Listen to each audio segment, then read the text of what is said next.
Welcome everyone to our inaugural Plain English Virtual Roundtable.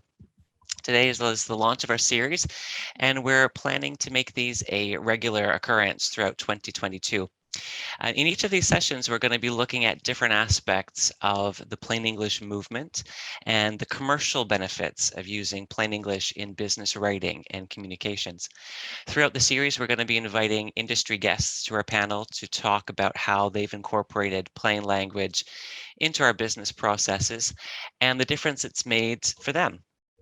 So a little bit of housekeeping before we get too deep into it. You will have noticed that will be recording these sessions.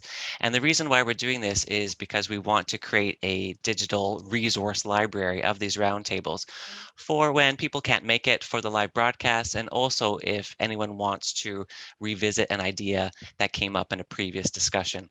Please be assured that the final recording that we post on YouTube will only show the faces of myself and our panelists. The profile pics and names of the attendees will not make it to the final recording. They'll be hidden. If you have any questions or concerns about that, please get in touch. I'll put my email in the chat window. Speaking of dates, you might want to mark this in your calendar. The next roundtable that we're holding is going to be on Thursday, 27 January, and we're going to start that again at 3 p.m. GMT. So again, that's 27 January, and that's a Thursday. Our special guest is going to be Carrie Clues from Chatterson Solicitors, and we'll be discussing the connection between plain language communications and issues around accessibility. You'll be able to sign up on Eventbrite again, and I will be posting the link later today on all of our social media pages. Today, of course, we're going to be talking about plain language terms and conditions and how writing those in a way that everyone can understand can reduce friction between vendors and suppliers, and generally just make it a better experience for your customers. So without further ado, I'll introduce our panel. Panel, if you can just give me a thumbs up or say hello when I introduce you, that'd be great. So we've got our two co-hosts. First, we have Trevor Fenton, who is a solicitor and founder of Plain English Law. Plain English Law is a boutique commercial law and data privacy practice based in Dundee, Scotland. Welcome, Trevor. Thank you. Next, we've got Niamh Kelly beaming in from Dublin. She is the CEO and founder of Tigam. Tigam is a communication dynamics platform whose mission is to break down barriers that are ingrained in the language of professional communications. Welcome to you, Niamh. Thanks so much. Finally, our guest today is Graham Kerr. He's the CEO and co-founder of scotsoftheworld.com. Scots of the World is an e-commerce marketplace that showcases the best of Scottish-made products and experiences and then promotes them to a global audience. Graham is joining us from Glasgow, and it's great to have you with us today. Thanks very much. Hi everyone. Okay, let's get things rolling. Let's start off with a question for you, Trevor. I wonder, can you give us a quick summary of what we mean when we're talking about plain English, quote unquote, plain English, and why this is something that businesses in particular should be aware of? So I think plain English is really about being understood and about communicating between businesses and their clients and their suppliers and their business partners. And as a solicitor, as a lawyer, I'm painfully aware that I'd say probably the biggest complaint that I come across from people who use lawyers is the absolute baffle gab that they get from many lawyers in their emails and especially in contracts and other legal documents. And so for me, I look at a document and I ask myself, who is going to use this document the most, and are they able to use it? And when it comes to the types of things I do, such as contracts and privacy notices for GDPR compliance or PIPEDA compliance in Canada. These kinds of documents tend to be written in legalese, and they shouldn't be. So I really focus on trying to make them as understandable as possible and as painless to read as possible. So you know, and I'll often get asked questions such as, well, is a plain English contract actually going to be as enforceable as a sort of traditional one? And the answer is simply yes. It's a contract is a document that records an agreement. an agreement that usually comes down to five things, which is that you're going to do this, I'm going to do that. Here's the price, here's the schedule. And if one of us doesn't do what we promised to do, this is what we're going to do about it. Every contract I've ever read comes down to every paragraph in the agreement comes down to that. So why would it need to be written in this sort of pseudo Shakespearean language that nobody actually speaks to their customers in? It's a jarring experience, I think, for customers when they come along and they've been enjoying the interaction with you, and suddenly you stick this piece of legalese in front of them.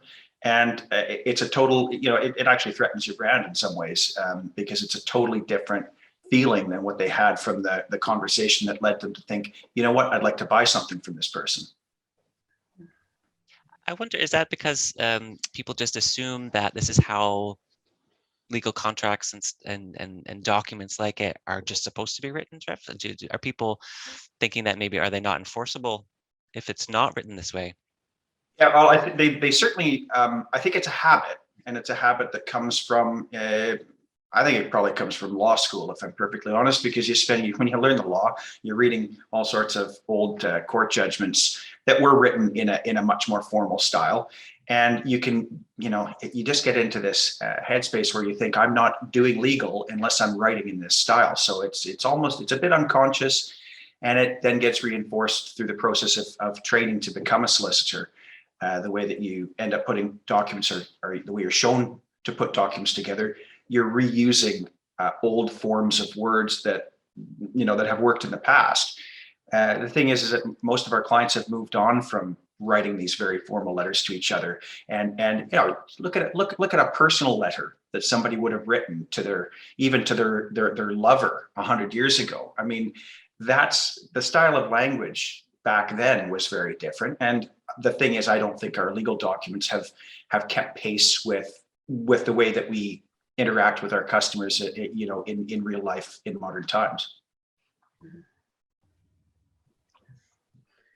I'd like to just pick up on some of the points there that you made. I thought was very interesting. You said like they're often using this language and maybe it doesn't match with their brand, or it could harm their reputation. And a lot of companies, they spend a lot of time on what their brand is, their brand voice. But then on the legal side of things, they go back to those old habits, like you said, which I do think come from the past. And companies that want to be current and want to show themselves as being quite current and modern need to be speaking to people in a modern way, which is, with accessible language. And when I say accessible language, like adding on that from plain English, we have to think about who your audience is. If you're a retail business, you're selling to consumers, in Britain, say, for example, like in Britain, you have 9 million people, 9 million adults that can't read or write, and you have over 6 million with dyslexia. So there you already have quite a large proportion of the population that can struggle. And how many of those actually might be your consumers or your potential customers? And the answer can be like quite a lot. So you don't actually know who you are communicating to. You don't know who this language is reaching. And if you're putting those barriers there in front of people, then it can have more detrimental impact on your brand, with complaints, with contracts not going in the right way, and ultimately it can be causing more problems for your business overall than giving you gains. I think what's really interesting about this, Niamh, is that so many of us do these kinds of things. We write in this style without even realizing that we're doing it. Professionals in particular, I think, overestimate the literacy of most people. And when I say literacy, I mean people might be able to read. They'll understand the words, but actually be able to get the meaning out of the document. And do it in a way that they're both comfortable with, and they can do it quickly enough that they actually will read it and understand the document. And if you don't realize that's what's going on the other side, and you're writing in your own style, you might have no idea what it is you're doing that's causing these kinds of barriers for other people. And I think, having looked at the tool that Takem is working on, and is now released, I guess. that, it's a great tool for actually pointing that out to you, isn't it? Mm-hmm. Yeah, exactly. And that's what we're trying to do, is that what the way I think people write and try to communicate is at their own ability level. And the people that are writing a lot of these legal documents have master's degrees and everything. And so I think of it that we write with our own ability bias. What can we understand, or what do we know to be believed to be true? So what we're trying to do is actually flag up flag up points to say, look at this sentence, look at this word. We have a diverse population. Everybody doesn't speak English as a first language. They have dyslexia, low literacy rates, and they just don't understand all of the jargon, in legal documents. And so what we do is we classify all of the words, and we say, this word actually might be quite complex for some people. And that could even be a word like commence, instead of start. Why use it when there's a easier alternative that more people will understand, and that simplicity can really kind of engage more of your audience and not lead to problems down the road. That's what we're trying to avoid. That's good for your business, not the alternative. Yeah, There's a I think Sorry, I think go ahead.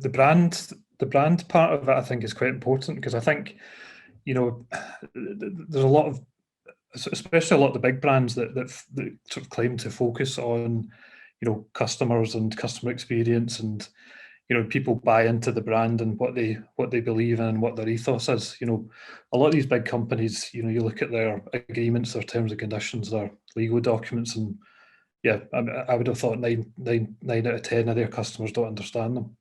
So I think that's an area that a lot of the big brands probably haven't picked up on as well. That that probably creates some mistrust amongst some of the customers as well.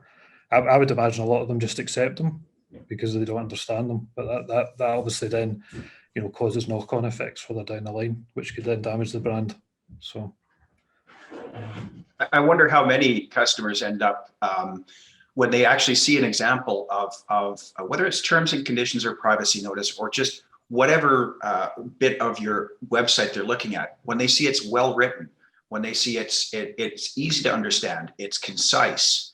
I wonder how often they actually come away from that thinking that's unusual, because I know most people looking at expect the terms and conditions. We talk about the fine print. You need to look out for the fine print. And why is it fine print? Well, number one, there's too much of it. So how do you fit it into a small space? Make it a 3-point font. Number two, most people are looking at that going, what are they trying to pull? What is buried in there that I don't understand? That these people have hired some lawyers who are smarter than me and know how to make words dance. What exactly am I agreeing to here? Mm-hmm. There's an intimidation factor, isn't it, in using really complex language? Because then, yeah, you read this, instinctively you don't understand it if you're not a solicitor, you don't have the training, but then you think, oh, am I too embarrassed? I'm too embarrassed to bring this up, to admit that I don't understand it, or maybe, yeah, or what are they trying to pull by using all this complex language? And neither of those are really great for the customer experience at all, are they? Mm-hmm. And I think there's a thing there with transparency, and a lot of companies, again, they're trying to create communities around their brand and try to sell in a way that say we're really transparent. This is how we treat our employees. We're really great at doing this, and this, but yet they use that in the terms and conditions, and it does feel like there's things in there hidden, and you feel like sometimes that they don't want me to read this because it's going to catch me out. And I think with the pandemic as well, there's been such a movement to everybody, businesses going online, and then people having to buy a lot more online as well, that there were some sites and things coming up that if you didn't feel that they were very transparent with their terms and conditions, I know I personally would stay away from them. If I couldn't get a lot of information about shipping, things like that, what will happen, refunds, then I would just I wouldn't go there. And then alternatively, with other factors such as insurance companies, flight insurance, all of these things, I had to go to flight insurance. I looked up my insurance policy there yesterday, and there's 80 pages in it. 80 pages that I needed to get through in order to be able to understand something. And it's really difficult. And I analyzed it with our software as well. And it also is, you know, we do a 6-point scale and it's 5 out of 6. It's almost like an academic research paper. The language in there is almost as difficult as an academic research paper, that it's too overwhelming for people. And what that means then for companies is I'm on the phone. I'm on the phone talking to people, wasting their time, wasting, you know, call centers, you know, using their time rather than them, you know, making profits and you know, doing good things. They're listening to people that don't understand their terms and conditions. And that, do we really need 80 pages is a question that I would like to ask insurers, you know, firsthand. Is 80 pages really necessary for me to understand my rights? And that's a good one. That's kind of leads really well into Graham's experience. Graham, you've got a lot of quite an extensive commercial experience on working on boards and different companies and things. And you've recently gone through a plain English exercise with your new business. I wonder, could you talk us through that? Like, what have you experienced before, and why did you undertake this process? Yeah, I mean, I think so. I've been involved in quite big businesses. So quite a large PLC in the UK, and then an international travel business. And I think the kind of common thread with a lot of contracts and terms, conditions, and things, we, aside from these actual businesses themselves, you know, we dealt with a lot of big suppliers as well, and so you would often come across, you know, contracts. And yeah, I mean, they were all written in a way that, you know, a kind of layman wasn't really going to be able to understand. And, you know, we were fortunate that we had, you know, we had legal teams, or we had lawyer firms who would check contracts. But, you know, it just became a culture in the business that none of us agreed to terms and conditions or contracts without that legal support, which, you know, which slowed everything down. You know, it did create, I guess, kind of mistrust, because a lot of the times, you know, the legal firms would come back and say, "Oh no, you know, you should challenge X, Y, Z," which I think is not a great way to then start dealing with suppliers and companies. So I think when we founded Scots of the World, we were very conscious that we wanted to create something that was going to be very easy to understand, because, you know, 9 times out of 10, you know, the vendors and the brands that we take on board are small independent companies. You know, they don't have legal firms, and they don't have, you know, potentially budgets to get everyone to check every contract they get. So, you know, we kind of wanted it to be a very straightforward and easy to understand process. So, you know, I'd met Trevor on various kind of networking circles, and I think just the philosophy that sort of came across was this, you know, this ability to write something in a way that, you know, A, I was going to be able to understand, and B, you know, the vendors were going to be. And I think the kind of testament to it working is that we've taken on about 50 brands, and I think we've had 3 queries across all of them. And, you know, we were warned by a few of them. You know, a few of them said, you know, I'll be looking through a lot of the terms and conditions with a fine tooth comb before I sign anything. And, you know, so they definitely have read them. So, so no, I mean, I think it's definitely been a worthwhile exercise, because I mean, it saved us a lot of time. You know, the 3 queries that came back, I think I was able to answer them all because I actually understood the contract. And, you know, and I think it just helps the brand. I think, like everyone mentioned, you know, it was very easy to understand. We weren't trying to hide anything. You know, everything was pretty straightforward. So, so, you know, I mean, I think it's been a very worthwhile exercise, you know, from a sort of perception of us as a brand, but also, you know, saved us a lot of time and money, I think, as well. That's great, because really, when you think about who's reading those documents the most, right? You're operating an online marketplace. Yeah. So you've got your vendors supplying products, and you've got your obviously customers coming and selecting those products, and then going to the basket and ticking the little box that says, yes, I accept these terms and conditions. those are the people reading the document. If anybody does, they will. And I think, one of the reasons we still have these kinds of very legalistic, overly long and complex contract templates out there, and templates that, by the way, these aren't just ones that people download online and use themselves. This is the same, a lot of these contracts are templates that law firms use as their starting point. These are very complex, arcane documents. And I think the reason for that is because, well, Lucas, you mentioned, I think, people feeling intimidated, perhaps looking at a contract and thinking, well, this has been written by some, really smart lawyer who, obviously knows all sorts of stuff, and I don't know anything. I'm going to be perfectly honest with you. That's how it feels when you are learning to be a lawyer, when you're doing your training contract or your articles. You get asked to do things that you've never been asked to do before. And when you go and download one of these templates, you know that it's come from, 100, 200, 300 years of history, 1,000 years of common law, frankly. And the first thing that happens, that the first thought that occurs to you is, I better not change anything, because this template has obviously been written by a much smarter, much more experienced person than me. And if I don't understand why that clause is in there, there must be something. It must be because I'm a numpty, not because not because the clause doesn't belong there. And the other thing, so there's that fear. I'm not going to cut this document back because I don't know I might not know what I'm doing. The second fear is, what if this goes in front of a judge? And what I like people to think about is, how often does that happen? So whether you're going, and buying 50 or 100 pounds worth of stuff at an online marketplace, or even if you're signing, a £100,000 or £1 million contract, what is the likelihood that contract ends up in front of a judge? I'm going to say it's only very slightly more than zero, because a vast bulk of legal documents never end up near a court. And what that means is that, by definition, the user of the document is almost never a judge.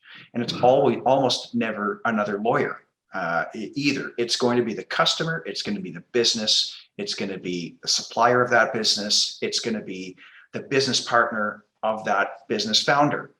Those are the people using the document. And so those are the people who need to be able to use it. That's why I love hearing, from Graham, that feedback from his vendors, that they were able to go through it, they were able to understand it. Graham felt comfortable, using the document. That's exactly the result I think we should all be shooting for. But it takes it takes a lot of confidence to do that. And frankly, anyone coming straight out of law school will never have that confidence, or if they do have that confidence, it's pretty rare. I think that's an amazing outcome, Graham, for, like you said, also building the trust with your vendors as well, and building up the marketplace. And I think on your point, Trevor, that you said you don't want to change something in documents because you think somebody smarter than me wrote it. And that's the way consumers feel, or vendors. It's like, well, I don't understand this, that's my fault, because I'm not smart enough to understand this. And actually, it's not your fault at all, but it's, the companies, organizations are putting the onus on the consumer to understand everything, rather than taking the responsibility to communicate in a way that their audience, their consumers, no matter who it might be, can understand it. It's about kind of putting that, okay, this is our responsibility. If we're going to do everything to make the sale, if we're going to do everything to get their money, well, then why would we not be clear, transparent, and not make people feel less smart than us? That's I think a really, and that would be a really nice characteristic of an organization as well, like Graham has demonstrated with his as well. I mean, I think the thing that strikes me with it is that, both from the business's perspective and consumers, I think it's created a bit of kind of apathy towards the contracts themselves, because I think people just don't read them then. You know, I think if people think, you know, straight away, I'm not even going to bother reading these terms and conditions because I'm not going to understand them anyway, or you know, or they kind of look at them, and as you say, you know, if it's 80 pages, they probably go, well, you know, I'm either not going to read that or I won't understand it. So, but I think that the knock-on effect is, you know, something happens, or you know, they're not happy, and they you know, they then go back to the business. And so yeah, I mean, I think it's just kind of bred a you know, a way for people just to kind of ignore terms and conditions and just kind of bypass them as well, which I don't think is good for either party. No, it's not, because when the business I buy something from does something I'm not expecting or I don't like, and I'm not expecting it because I haven't read the terms and conditions, it doesn't help. It certainly doesn't help the customer relationship for the business to then turn around and say, well, it's right there in the T's and C's. You need to check clause 13.4.8. Well, I didn't read the T's and C's. I didn't read the T's and C's because they were enormous, and I just don't have the time before spending that, you know, relatively small amount of money to read through all of that. Nobody has that kind of time. And so it can really, and that's when I think that the customer starts to feel like they've been had, because their expectation got dashed. And I don't think if you've got a contract people can't readily understand, I don't think they had a chance or they didn't have a chance to understand it in the first place. So you're setting them up for disappointment. And I can't think of anything you could do that could harm your brand more than routinely setting your customers up to be disappointed with you. Mm-hmm. Mm-hmm. Yeah, and I mean, I think if anything, we had almost the opposite happen with one of the vendors. They queried something, which I think they then admitted to the fact they didn't read the terms and conditions. And then when they read the terms and conditions, they said, oh, I wish I'd read these because I now understand exactly why this has happened. So, I mean, I think that kind of backs up the fact that, you know, they probably just didn't, you know, they're used to something that they're not, you know, willing to read because they didn't think they would understand it. Whereas in fact, if they had read it, they would have known from the start. So. Mm-hmm. Yeah, you caught them. You got them out. But I think there's a lot more like knock-on effects as well down the line in some organizations, depending obviously on the size of them. But if they have, you know, call centers, you know, they have to hire people just to handle queries that are maybe already written there, but not understandable for a lot of people. And in call centers and things like that, there's a high turnover of staff. So there's a lot of costs in retraining staff, hiring staff, because people don't want to be listening to, you know, people complaining all the time or asking questions like, it's there on page 36. Okay, well, you know, why don't we just simplify page 36 and then we can minimize that. And there's an example of an organization, Ministry for Justice, actually in Portugal. They simplified in their commercial debt collection. They simplified the terms and conditions and the injunction letters that were going out to people's houses, and they reduced the income and call queries by 147%, and they increased the rate of people paying back debt by 67% over like a year period. It took a little bit of time, but again, they invested that time in simplifying the letters that going out to people, and saw huge returns in, you know, receiving the money back and lowering the amount of, you know, call center staff they need. And I think that's a great point, Neve. It's the time saving. There's a real value. There's an understanding, and when everyone understands it, then there's less kind of responses from or queries from customers. There's less call center time. There's more time to be like spent doing what you want to do about big business development, getting new customers. And yeah, that's huge. Neve, in our chat before we started, you mentioned about how now is a really good time to be thinking for businesses to be thinking about language. And I wonder if you like understandable and simplifying between the plain English. I wonder if you could tell us about that, about the legislations that are coming in? Yeah, I think it's becoming a lot more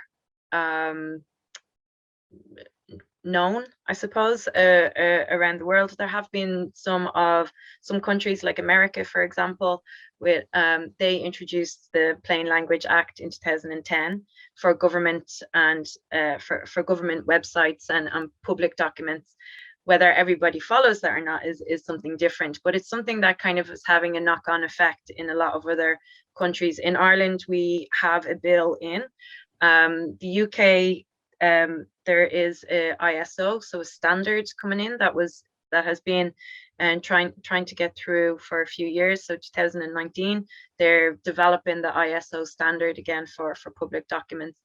Australia and now New Zealand as well are trying to pass that legislation. So there's going to be a requirement of organizations to actually make sure that their communications are at a plain English standard. So I think for those reasons, there is a lot of people, there is a plain language kind of movement. There's a lot of people that have been pushing this maybe kind of solely for quite a while, but now it seems that people are starting to listen a bit more. And I think a lot of that comes from how open society is as well, like with the diversity, and as well with, with remote working, everybody's hiring all over the world.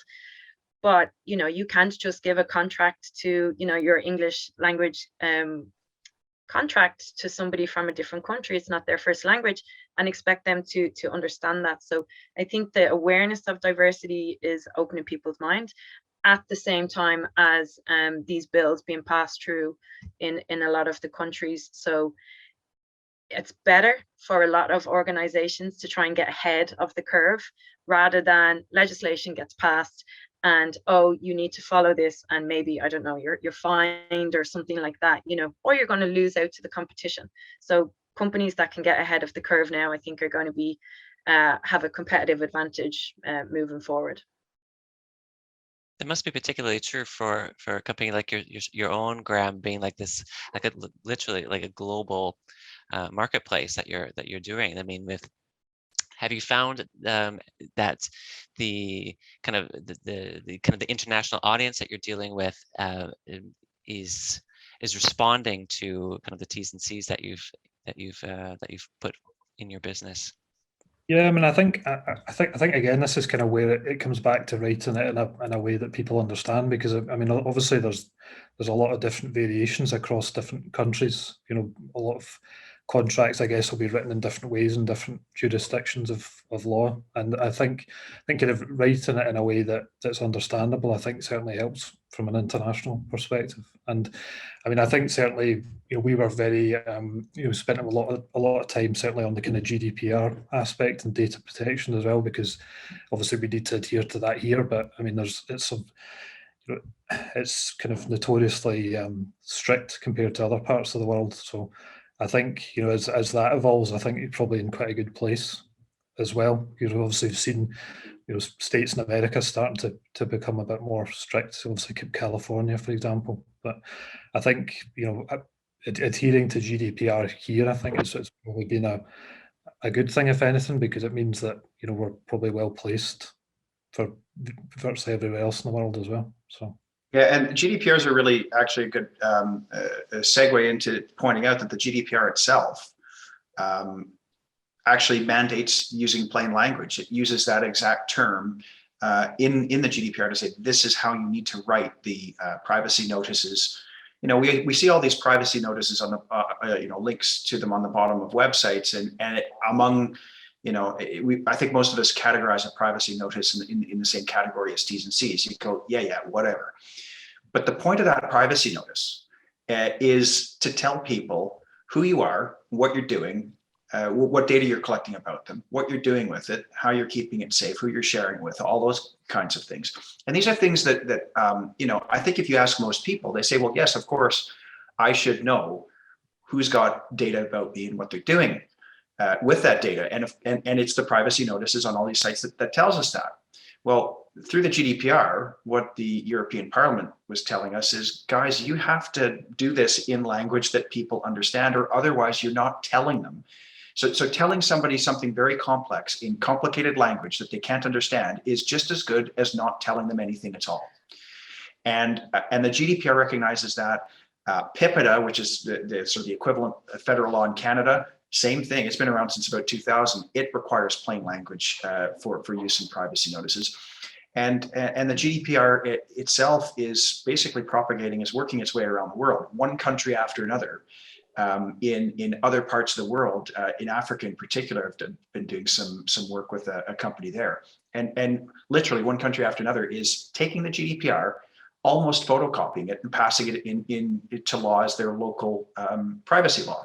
So these standards are working their way through, and they demand plain language because, frankly, most people need plain language in order to understand what it is that we're doing.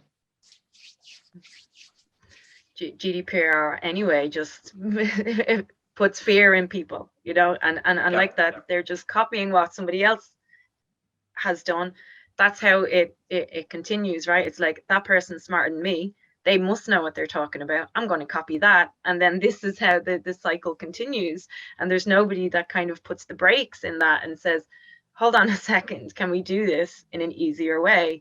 That can make everyone happier, and not so afraid and worried about all of these scary things, like GDPR. And even, I think those 4 letters anyway just conjure up so much fear in people, that and data protection and all of that is such a massive area and so important, but there's still so much kind of confusion around it. And again, the onus isn't all on us as consumers or whatever to understand everything. The onus is on the organizations to make it clear, to build that trust with their audience. Yeah, I mean, I think there's still a lot of misunderstanding around GDPR as well, and I think especially related to kind of online businesses and privacy policies and cookie policies and things like that, because I've had various conversations with people, and they've I've asked them how have they approached it, and they said, well, we just essentially what you've said is sort of copy and paste it from somebody who they think knows what they're doing, whereas you need to very much tailor these two things in particular to what your business does, how you handle it, where you store things and things like that. So but again, I think that just comes back to this kind of the thought that it's too complex a thing to deal with, so we may as well just use something somebody else has done, and that'll be good enough. But, and hope they don't ask you questions about it. Yeah, because you can't answer them because you didn't write it. Yeah. Well, and I think that one of the great ironies about the GDPR itself, by the way, is it mandates plain language in privacy notices. If you've ever read the GDPR, it is not an example of plain language drafting. I mean, I've seen way worse, but oh my goodness, those sentences are long. They've got enormous numbers of commas. You spend an awful lot of time trying to parse, paragraphs and figure out, okay, what does this adjective modify that noun or that noun, or that, it's just, but anyway, life's full of these ironies, I suppose. And one of the things about plain language is that one of the recommendations is not to use acronyms. So GDPR in itself, once again, is the irony of it all. It sounds like plain English. We were talking about plain English. It's like this silver bullet for everything. But can we just use like plain English writing in all of our documents? Does it work for every legal document? It can, but it doesn't mean it's always appropriate. So I'll give you an example. Like when you're writing a will, for example. Now, this is not something most of us do. You would, if you need a will done, you're going to go to a solicitor or a specialist will writer, and they are almost, I can guarantee you, they're almost certain to use some very ancient forms of language in places, and then they have to explain it to you. Now, on the one hand, I'd say maybe that isn't necessary. Maybe they could have written it in plain language. But on the other hand, the consequences of your will, could, if you're fortunate enough to have lots of money to give away when you've made your last trip around the sun, there could be a lot, there's a lot on the line. And so, making up new language to do the same, transaction that's been done millions of times before probably isn't a smart idea. And let's remember who's reading this will. This is not something that you and your customers and everyone else pulls out and uses on a daily basis to try to regulate your relationship. It's something that comes out once. Once you've died, your executor is going to look at it, probably a solicitor or two will look at it. And if things go badly, maybe a judge will look at it. So that's, to me, is an example of a document where this isn't really a daily use document. I think plain language is less urgent for that. Same thing for property conveyancing. So when you buy or sell a house, all those documents that go into the land registry to explain this is what the transaction looks like. Again, these are standardized documents that rarely involve, negotiation about the wording, because everyone's reusing the same wording for every transaction. It's not something you're ever going to pull out again. You buy your house, you're done. And if you ever pull out your deeds, it's because something's gone terribly wrong and you're probably taking them to a lawyer anyway. So that's an example of a document where I think, the user in that case probably isn't a member of the public. And they're, it might not be worth the effort and the risk.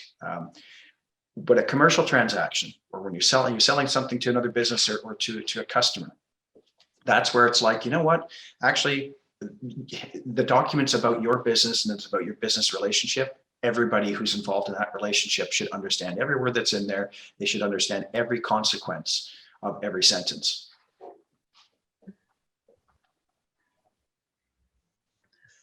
Yeah, and I mean, I guess kind of linked to that. I mean, a lot of the process that we went through drafting our terms was getting a real understanding of the business and the relationship, and and who was what clauses were going to be relevant to what parties, and I think that's where doing something that's very very very tailored, and as Trevor said, not necessarily using a just a template that's been around for many years. I think that's all part of the process, because because it then makes it very easy to understand. These clauses relate to this, and I think it's all part of the process. Can I just ask you, Graham, because obviously there's a time investment that is involved in altering your terms and conditions and contracts beforehand. Obviously, you've seen the benefits of it now, but what sort of time scale did you kind of input to bring them into kind of plain language? Yeah, I mean, I think from experience, I think we probably invested a bit more time than we would have done previously, just because I think kind of previous contracts that I've had drawn up for previous businesses that I've had, probably were very standard, and we didn't really have a lot of dialogue through that process. Whereas this one, because it was quite a unique model as well, it kind of needed that kind of input. But I do think it's definitely been a good use of time with the benefits that have come out of it. So I mean, I don't know from Trevor's perspective, does writing a plain English contract or terms and conditions take you longer than it would have done with a more traditional? Yes, it can, because you're not, because the traditional process is download the template and then go through and just maybe delete the odd thing or tweak the odd thing, but largely leave it alone. And whereas to do it in plain language, you actually kind of start the other way around, or maybe what you do is you take that complicated template and use it as a checklist, but that's about it. And there's that famous letter that Mark Twain may or may not have ever written, but everyone says it was Mark Twain, so I'll go with it.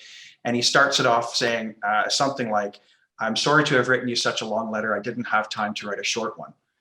And there's no truer sentence has ever been written, because if you want to write, anybody can write a 95-page contract. Anybody can do that. Just stream of consciousness, throw in every imaginable term that you found from a template, from a database of standard terms. But to actually sit down and say, is this actually necessary, and actually prioritize, well, what's not only what's likely to happen, but what do we know? What is the actual core of the deal in the relationship here, and what are the things we actually need to talk about? Because you can never talk about everything. You have to draw the line somewhere. And when you're making a pitch to a customer, you don't talk to them about every possible eventuality. You couldn't possibly do that. So why are you doing that in the contract? It really forces you to sit down and think about what's important to you, to your customer, in order to get it down into a form where you say, yeah, this provides enough of a framework, enough protection for both sides without running on at the mouth. Yes. That's a really good point, Trev. Anyway, folks, I'm just looking at the time and we are right on time. So I'm going to throw the floor open to any of our guests who want to share some final thoughts, or if there's a question that anyone would like to ask. This is your time. But if not, I think I'll just wrap it up here. So thanks, everyone. Thank you to our panel. We got a hand up here. Sorry. Oh, wait a second. Ariel, sorry. Or is it? Is that Ariel, if you'd applause? I'm going to say, oh, there it goes. Ariel, if you have a question that you'd like to follow up with me later, just send me an email and we'll follow up with that. Thank you. If that was applause, thank you very much. So thank you for everyone for attending. Thank you for the invite. Congratulations. Thank you very much. So thanks to our panel, Trevor, Neve, and Graham. Thanks for joining us today. If you'd like to revisit this recording, again, just go to our YouTube channel. It should be up in the next few days, and any of our other roundtables that we record that will be there too. A reminder that our next roundtable will be January 27th. That's a Thursday, and I'll be making the Eventbrite link live this afternoon. So that is it from us. Thank you everyone again for joining us. Have a very Merry Christmas, and we'll see you in the new year. Thanks, everyone.